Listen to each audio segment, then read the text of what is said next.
North Korea से लौटे रूसी राष्ट्रपति व्लादिमीर पुतिन का अंदाज कुछ बदला बदला सा नजर आ रहा है।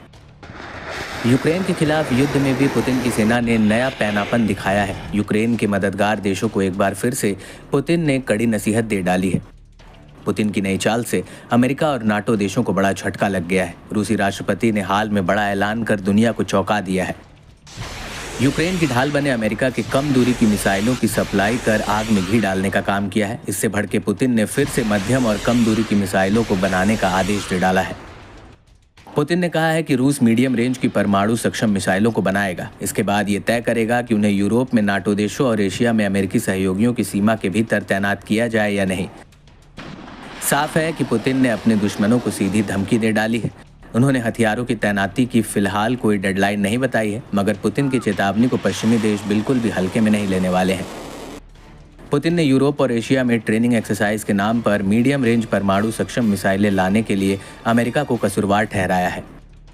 पुतिन की हालिया वार्निंग की टाइमिंग भी बेहद खास है और अहम मानी जा रही है। पुतिन ने यह ऐलान ठीक उस वक्त किया जब ब्रिटेन और फ्रांस में चुनाव शुरू होने वाला है, जबकि 9 जुलाई को नाटो देशों का जमावड़ा इकट्ठा होगा। दरअसल अमेरिका में नाटो की 75वीं वर्षगांठ पर एक कार्यक्रम होना है। इतना ही नहीं, नॉर्थ कोरिया के दौरे से लौटे पुतिन एक अलग तेवर में दिख रहे हैं। माना जा रहा है कि नॉर्थ कोरिया में किम जोंग उन के साथ हुई सैन्य डील के बाद से पुतिन खासे उत्साहित और आक्रामक हैं। पुतिन अब अपने पश्चिम के दुश्मन देशों को खुली चेतावनी देने लगे हैं। पुतिन के नॉर्थ कोरिया दौरे ने अमेरिका और उसके सहयोगियों की घबराहट बढ़ा दी है।